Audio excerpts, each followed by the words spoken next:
When I first started mixing music, some of the first info I came across was about frequency ranges. For example, I was told 100 Hz to 400 Hz is responsible for fullness when it's balanced, or muddiness when it's too aggressive, etc. Now that's an okay way to think about the frequency spectrum, but it's definitely oversimplified, which often leads to misunderstandings and generalizations that make mixing more difficult, especially when we're dealing with individual tracks. Now, once I started to think about frequencies in the way that I'm about to describe, my mixes drastically improved, and I could mix significantly faster. So, I've experienced firsthand that once you know this, mixing music is so much easier. Starting off, let's discuss a more logical way to divide the frequency response. So, the most popular way to conceptualize a frequency response is as the sub, low, low mid, mid, high, and air ranges. But these ranges are definitely too broad to accurately pinpoint frequencies. As a result, some engineers divide these ranges even further in the hopes of making this idea more useful, but then it just becomes kind of convoluted. And to make everything more frustrating, subjective terms like warm, muddy, thin, clean, boomy, etc. are used as descriptors for each range. So, do me a favor and put that idea aside for right now so that we can start from scratch.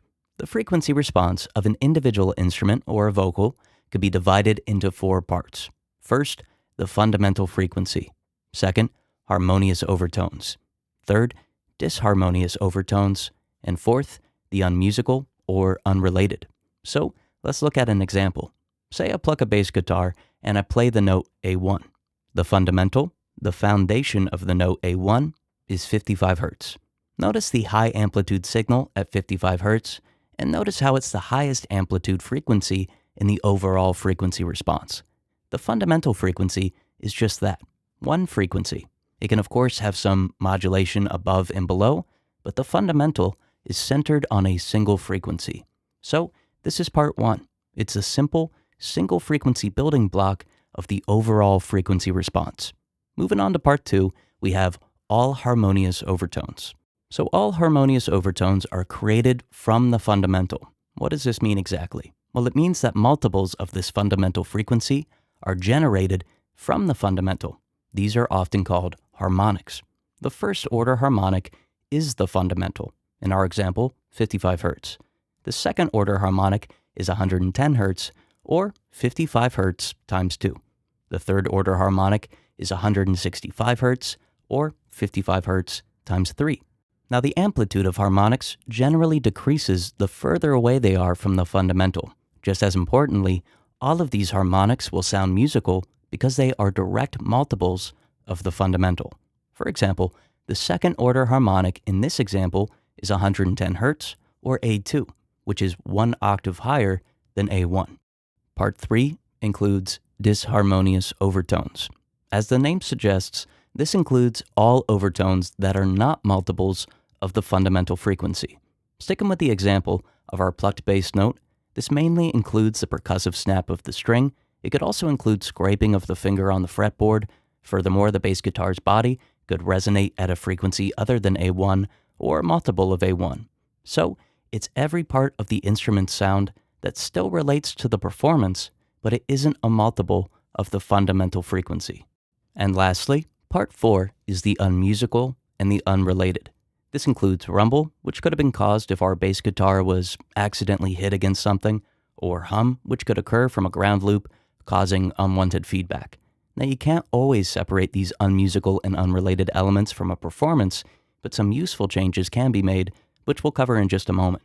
Now, already, we can see how thinking of the frequency response in this way dramatically narrows the potential frequencies that we need to affect.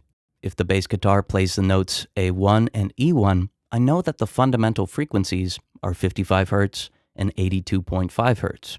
Instead of a low range that spans hundreds of frequencies, I now have two exact frequencies that comprise the bass guitar's lows.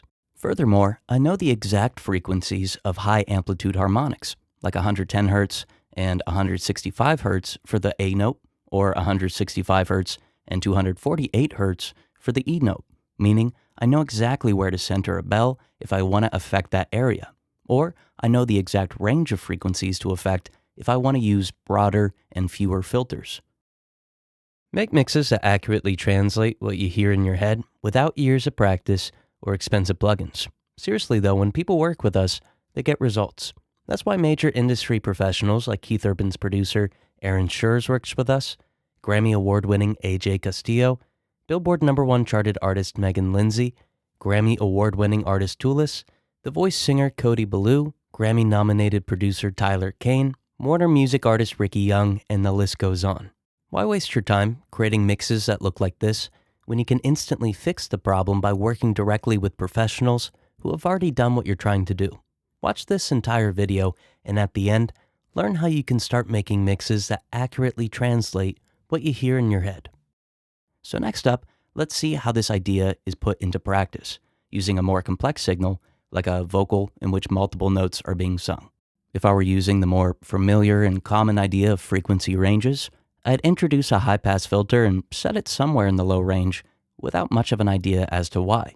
But now that I know how the fundamental is the building block for the note, I can set the high-pass filter to right below the lowest frequency fundamental. As the singer transitions from note to note, we can observe how the fundamental transitions in tandem.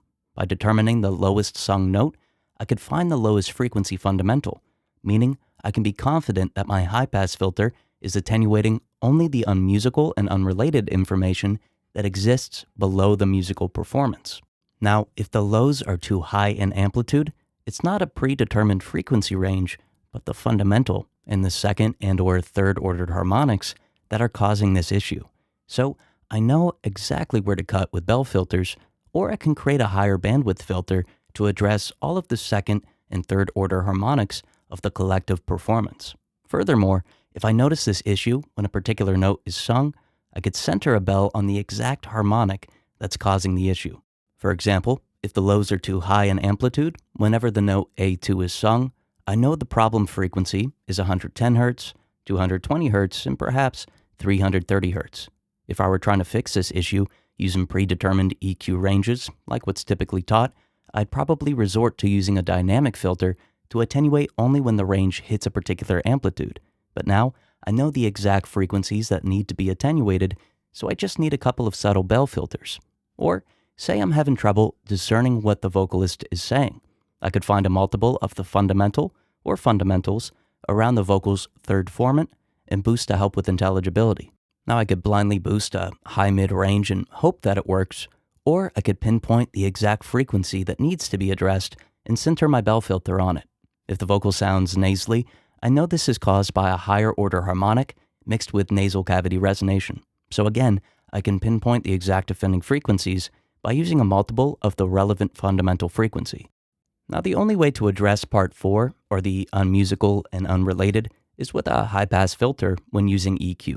That said, more specific processors are needed to remove hum, buzz, etc., and ideally, this is minimized during tracking. And this just leaves us with the disharmonious overtones that don't adhere to a strict structure.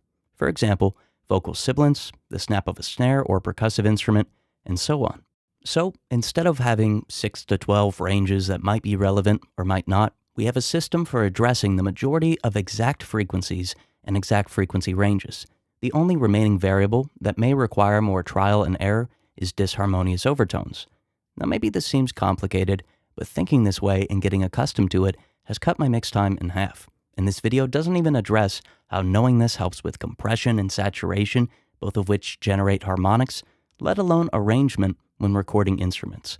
So the more you move away from the antiquated and oversimplified idea of this range is responsible for this, and begin understanding the frequency structure of an instrument or vocal, the easier mixing becomes. Make mixes that accurately translate what you hear in your head, without years of practice or expensive plugins. Seriously though, when people work with us, they get results. That's why major industry professionals like Keith Urban's producer Aaron Schurz works with us, Grammy Award-winning AJ Castillo, Billboard #1 charted artist Megan Lindsay, Grammy Award-winning artist Toulis, The Voice singer Cody Ballou, Grammy-nominated producer Tyler Kane, Warner Music artist Ricky Young, and the list goes on. Why waste your time creating mixes that look like this when you can instantly fix the problem by clicking the link in the description and working directly with professionals who have already done what you're trying to do? We've helped 2,346 clients make mixes that accurately translate what they hear in their heads without years of practice or expensive plugins, and it'll work for you too. Click the link in the description and get direct access to us for custom analog mastering, one-on-one mixing feedback, in-depth mixing and mastering courses, and our thriving community. Click the link in the description now to start making mixes that accurately translate what you hear in your head.